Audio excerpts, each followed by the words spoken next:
প্রিয় শিক্ষার্থীবৃন্দ, আসসালামু আলাইকুম। আশা করি তোমরা সকলে ভালো আছো। আমিও তোমাদের দোয়ায় আলহামদুলিল্লাহ খুব ভালো আছি।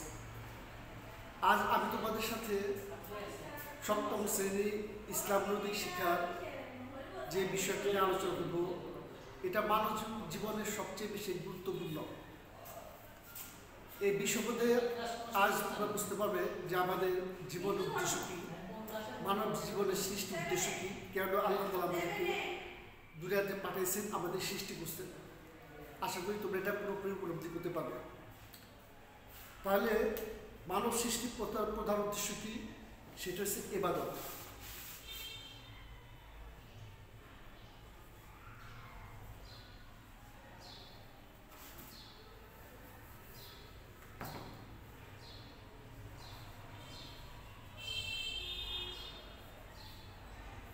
ইবাদত ইবাদত কি? ইবাদত কাকে বলে? ইবাদত হচ্ছে আল্লাহ তাআলার আনুগত্য, আল্লাহ তাআলার হুকুম আহকাম মেনে চলা, দাসত্ব। আপনি যেভাবে বলে রাখেন, অর্থাৎ আল্লাহ তাআলার হুকুমকে পুরা করা, আল্লাহ তাআলার হুকুমকে তামিল করা, আল্লাহর হুকুমকে পুরোপুরি মানা, সেটাই হয়েছে ইবাদত। ইবাদতের অর্থ হচ্ছে আনুগত্য, দাসত্ব। তো হুজুর পাক সাল্লাল্লাহু আলাইহি ওয়াসাল্লাম উনি আল্লাহ তাআলা প্রদত্ত যে সমস্ত হুকুম আহকামগুলি নিয়ে আসছে, যেরকম আমরা মনে করি যে নামাজ, রোজা, হজ, যাকাত, এই সমস্ত বিষয়গুলি, এইগুলি ইবাদত মনে করি, কিন্তু আসলে তা না। ইবাদত মানুষের পুরা জীবনটাই, জীবনযাপনের এক পদ্ধতি। ইবাদত মানুষ যেভাবে হুজুর পাক সাল্লাল্লাহু আলাইহি ওয়াসাল্লামের তরিকা অনুযায়ী সে তার কর্মগুলিকে সম্পাদন করবে, এবং ওই কর্ম সম্পাদন করতে আল্লাহর হুকুম আছে কিনা, আল্লাহ তাআলা এইটার মধ্যে রাজি আছেন কিনা, আল্লাহর নির্দেশ দিয়েছেন কিনা, বলে সেটা হুজুর পাক সাল্লাল্লাহু আলাইহি ওয়াসাল্লামের তরিকা মতো পালন করা হয়েছে ইবাদত। যেমন যে কোনো কাজ ইবাদত হইতে পারে না, সেটা তিনটা জিনিস লাগবে। এক, আল্লাহ তাআলার আদেশ বা হুকুম। দুই, হুজুর পাক সাল্লাল্লাহু আলাইহি ওয়াসাল্লাম কীভাবে কাজটাকে করছেন সেই তরিকা বা পদ্ধতি। তিন, ইখলাস, অর্থাৎ এই কাজ একমাত্র আল্লাহর রিজাবন্দির জন্যই করতে হবে। আচ্ছা, তো এখন আল্লাহর হুকুম, আল্লাহ আমাদেরকে কী বলছে যে তোমরা এই সমস্ত হালাল প্রাণীগুলি ভক্ষণ করো, খাও। যেমন গরু, ছাগল, মহিষ, ভেড়া, দুম্বা, উট, এগুলি আল্লাহ তাআলা আমাদেরকে খাওয়ার জন্য হুকুম দিয়েছেন, তোমরা কি খাও। হালাল করছেন, এগুলি আল্লাহর হুকুম আছে খাওয়ার জন্য। এখন একই কাজের মধ্যে তিনটা থাকবে। প্রথমে আল্লাহর হুকুম থাকবে, দ্বিতীয়ত হুজুর পাক সাল্লাল্লাহু আলাইহি ওয়াসাল্লামের সুন্নত তরিকা। এখন এগুলি জব করার পদ্ধতি কি? যেমন গরুকে আমরা কীভাবে জব করি আমরা মোটামুটি সবাই জানি। তো গরুকে কীভাবে জব করতে হয়? গরু চার পা বেঁধে, তারপর শুয়ে বিসমিল্লাহ আল্লাহু আকবার বলে জব করলে তারপরে কী হয়? হালাল হয়ে গেল। এইটা পদ্ধতি হুজুর পাক সাল্লাল্লাহু আলাইহি ওয়াসাল্লামের বাতাবর শেখানোর পদ্ধতি। তো আল্লাহর হুকুম আছে গরু খাওয়ার জন্য, আবার হুজুর পাক সাল্লাল্লাহু আলাইহি ওয়াসাল্লামের নিয়ম, পদ্ধতি, কানুন এটাও আছে। তারপর আবার কি আছে? বলে ইখলাস। এটা কেন করব? বলে আল্লাহ সন্তুষ্টির জন্য করব। আল্লাহ তাআলা এই কাজের উসিলায় আমার উপর খুশি হবে, এই জন্য কী করবো? এই কাজটাকে সম্পাদন করবো, এই কাজকে করবো। তো একটা কাজের মধ্যে যখন তিনটা জিনিস থাকবে, আল্লাহর হুকুম থাকবে, হুজুর পাক সাল্লাল্লাহু আলাইহি ওয়াসাল্লামের কাজ করার পদ্ধতি থাকবে, আর আল্লাহ তাআলার জন্যই, একমাত্র আল্লাহর জন্যই কাজটা করতে হবে, তখন হবে এটা ইবাদত। আচ্ছা, শুধু নামাজ, হজ, যাকাত এগুলি আছে, এগুলি না, আমাদের প্রত্যেকটা কাজ, যেটা আগে আমি বললাম, যেটা আমাদের হুজুর পাক সাল্লাল্লাহু আলাইহি ওয়াসাল্লাম, যে একটা কাজ তিনটা থাকবে, আল্লাহর হুকুম, হুজুর পাক সাল্লাল্লাহু আলাইহি ওয়াসাল্লামের তরিকা এবং ইখলাস, তখন এটা ইবাদতের গণ্য হবে। যেহেতু আল্লাহ তাআলা আমাদেরকে ইবাদতের জন্যই সৃষ্টি করছেন। আল্লাহ তাআলা কী বলছেন? ওমা খালাকতুল জিন্না ওয়াল ইনসা ইল্লা লিয়াবুদুন, আমি তোমাদের এবং জিন এই দুই জাতিকে শুধু আমার ইবাদতের উদ্দেশ্যেই সৃষ্টি করছি। তো ইবাদতের মাধ্যমে আল্লাহ তাআলার নিকট অর্জন করা যায়। ইবাদতের মধ্যে সর্বপ্রথম এবং সবচেয়ে বড় ইবাদত সেটা আমরা সবাই জানি যে সালাত, নামাজ সবচেয়ে বড় ইবাদত। নামাজ এমন এক ইবাদত যে এই নামাজ যত রকম হুকুম আহকাম আল্লাহ তাআলা দুনিয়াতে নাযিল করছেন, সমস্ত হুকুম আহকামকে নিয়ে আসছে। আর নামাজ এরকম মহান সম্পদ যে আল্লাহ তাআলা হুজুর পাক সাল্লাল্লাহু আলাইহি ওয়াসাল্লামকে একেবারেই কাছে নিয়ে গেছেন। হ্যাঁ, আরশাজি সবার কাছে, সবচেয়ে কাছে নিয়ে আসছে।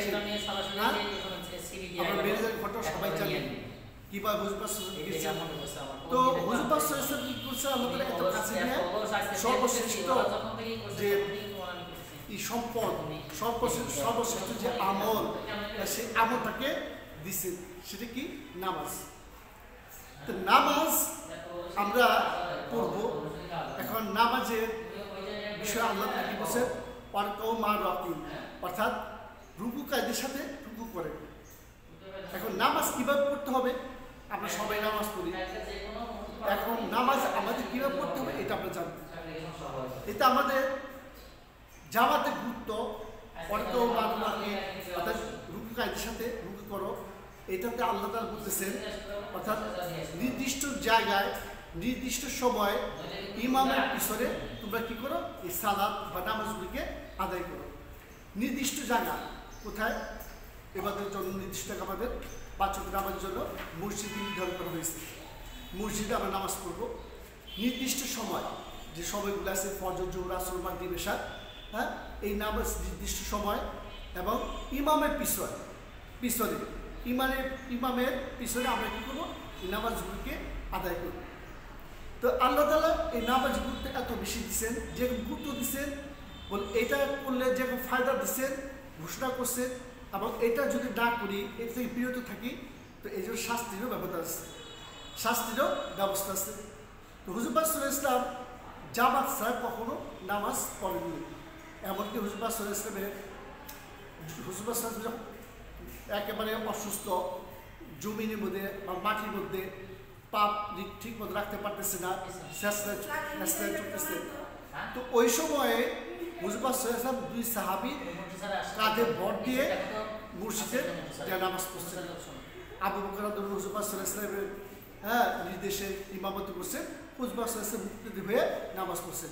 তার নামাজের কতটুকু গুরুত্ব, যে হুজুর পাক সাল্লাল্লাহু আলাইহি ওয়াসাল্লাম অসুস্থ অবস্থায় জমিতে পা রাখতে পারতেছে না, এই সময়ে কি করছেন, জামাতের সাথে নামাজ পড়ছেন।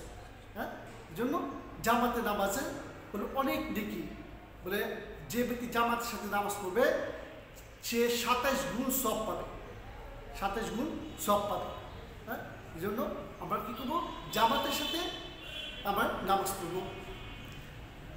আর নামাজ যদি না পড়ি তাহলে কি অবস্থা, কি শাস্তি ব্যবস্থা। তো হুজুর পাক সাল্লাল্লাহু আলাইহি ওয়াসাল্লাম কি বলছেন, যারা জামাত ছাড়া নামাজ পড়বে, আমার মনে হয় কিছু সংখ্যক যুবককে অনেকগুলি জাগরিক কাজ সংগ্রহ করতে আদেশ দিই। তারপরে আমি ওই সমস্ত লোকের বাড়িতে যাই এবং যে কী করি, তাদের ঘর বাড়ি পুরো দেই, যারা বিনা ওজুরে ঘরে নামাজ আদায় করে দেয়। নামাজ পড়লো কিন্তু জামাতে শরীক হইল না, জামাত পড়ল না, সে ঘরে একে নামাজ পড়ে নিল। তো তার ঘরকে হুজুর পাক সাল্লাল্লাহু আলাইহি ওয়াসাল্লাম কি বলছেন, আমার মনে হয় তাদের ঘরগুলিকে জ্বালায় দেয়। এখন নামাজ হুজুর পাক সাল্লাল্লাহু আলাইহি ওয়াসাল্লাম জামাতে কত বেশি গুরুত্ব দিচ্ছেন। হ্যাঁ, এই জন্য আমরা কী করবো, জামাতের সাথে নামাজ পড়ব। আচ্ছা, এখন আমরা ইসলামের একটা যে বিষয় ইবাদতের মধ্যে নামাজের পরে সাওম, অর্থাৎ রোজা আল্লাহ তাআলা আমাদেরকে দিচ্ছেন, বলে ইসলামের দ্বিতীয় রকম কালেমা নামাজের পরে কি তৃতীয় রকম রোজা আল্লাহ তাআলা আমাদেরকে দিচ্ছেন, বলে আমাদের ফায়দার জন্য, আমাদের লাভের জন্য। হ্যাঁ, বলে রোজা আল্লাহ তাআলা আমাদেরকে দিচ্ছেন। রোজা এটা কেন, বলে আমাদের যাতে শারীরিক কোনো সমস্যা না হয়, আমাদের আধ্যাত্মিক, আমাদের আত্মা যাতে পরিশুদ্ধ হয়, এই জন্য আল্লাহ তাআলা রোজা বিধান দিয়েছেন। শুধু আমাদেরকে দেন নেই, আমাদের পূর্ববর্তী যত ছিল তাদের উপরে আল্লাহ তাআলা কী করছেন, এই রোজাকে দিছিলেন। এই রোজাকে আল্লাহ তাআলা কী করছিলেন, ফরজ করছিলেন। এই জন্য রোজার ব্যাপারে আল্লাহ তাআলা কি বলতেছেন যে তোমরা রোজাকে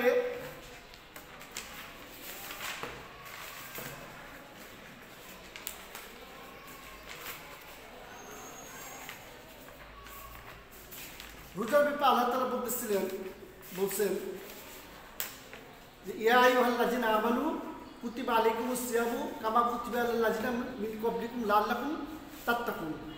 ইয়া আইয়ুহাল্লাযিনা আমানু কুতিবা আলাইকুমুস সিয়ামু কামা কুতিবা আলাল লাযিনা মিন ক্বাবলিকুম লাআল্লাকুম তাত্তাকুন। এই রোজার মাধ্যমে আল্লাহ তাআলা আমাদেরকে তাকওয়া অর্জন করার জন্য নির্দেশ তাকওয়া। এখন তাকওয়া কি? তাকওয়া হচ্ছে আল্লাহর ভয়। তাকওয়া আল্লাহর ভয়। আল্লাহর ভয় মানুষের সমস্ত কাজ থেকে, সমস্ত অশ্লীলতা থেকে, সমস্ত বেহাপর্দা থেকে মানুষকে বিরত রাখবে। এই জন্য আল্লাহ তাআলা রোজাকে দিচ্ছেন যে রোজার মাধ্যমে বান্দা কী করবে? তাকওয়া অর্জন করবে। হ্যাঁ, আমার ভয় বান্দার মধ্যে আসবে। এই জন্য বান্দা বলে যখন নাকি রোজা রাখে, এই রোজাটা একমাত্র আল্লাহর জন্যই হয়ে থাকে। রোজাটা আল্লাহর জন্য, কারণ নামাজ বলে এটা লৌকিকতা হইতে পারে যে মানুষ দেখার জন্য নামাজ পড়তেছি, মানুষ মুসলিম বলবে। হ্যাঁ, নামাজ হজ সেটা করতেছি, সেটাও বোধহয় ভেজা থাকতে পারে, অর্থাৎ মানুষ হাজি বলবে। কিন্তু রোজাটা যদি আল্লাহর জন্য না হয়, রোজাটা যদি আল্লাহর জন্য না হয়, তাহলে কি হলো না? এটা রোজাই হলো না। এই জন্য আমরা শুধু একমাত্র আমার জন্যই যেদিকে অভুক্ত হয়েছে। এক রোজা কি? রোজা হয়েছে শবে সাদিক থেকে শুরু করে সূর্যাস্ত পর্যন্ত সমস্ত পানাহার এবং ইন্দ্রিয় স্বাদ থেকে বিরত থাকা, এটা হচ্ছে রোজা। তো আমরা যে রোজা রাখি অভুক্ত থেকে, বলে এটা তো রোজা, কিন্তু এর সাথে সাথে আমাদেরকে রোজার কিছু আদব ও বজায় রাখতে হয়। শুধু পেটে অভুক্ত থাকলাম এইটা রোজা নয়, অঙ্গ প্রত্যঙ্গে রোজা আছে। চোখের রোজা, হাতের রোজা, দিল দিমাগের রোজা। হ্যাঁ, এই সমস্ত রোজা কি? চোখে সমস্ত জিনিস, যে সমস্ত জিনিস আল্লাহ তাআলা নিষেধ করছেন, সেই সমস্ত জিনিসকে পরিহার করা, দেখা থেকে ফিরত থাকা, এটা হলো চোখের রোজা। মুখের রোজা কি? সমস্ত অশ্লীলতা, বকাবাজি, গালিগালাজ, হ্যাঁ, গীবত, চুগলখড়ি, নিন্দা করা, এই সমস্ত কাজ থেকে দূরে থাকা, এটা হচ্ছে মুখের রোজা।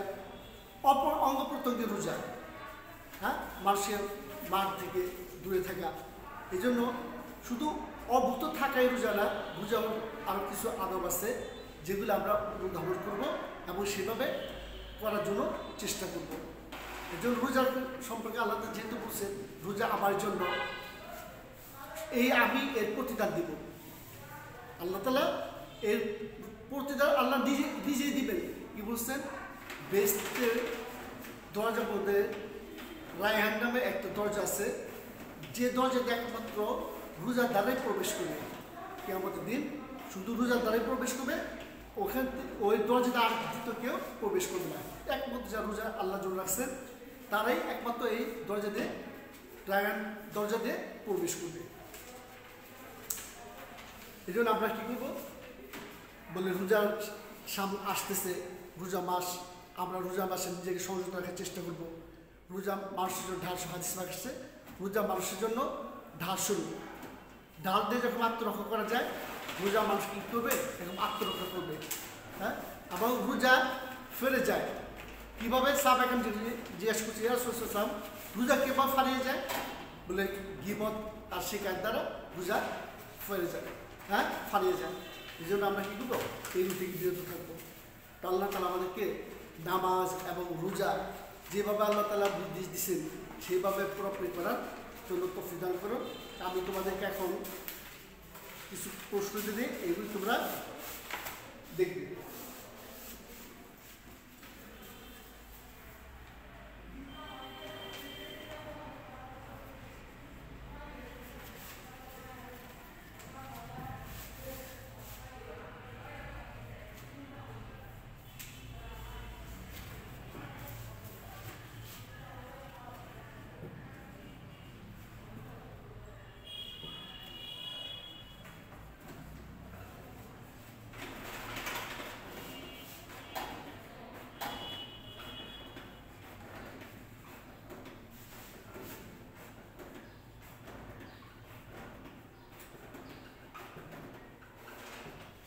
আজ এই পর্যন্ত থাক, সবাইকে ধন্যবাদ।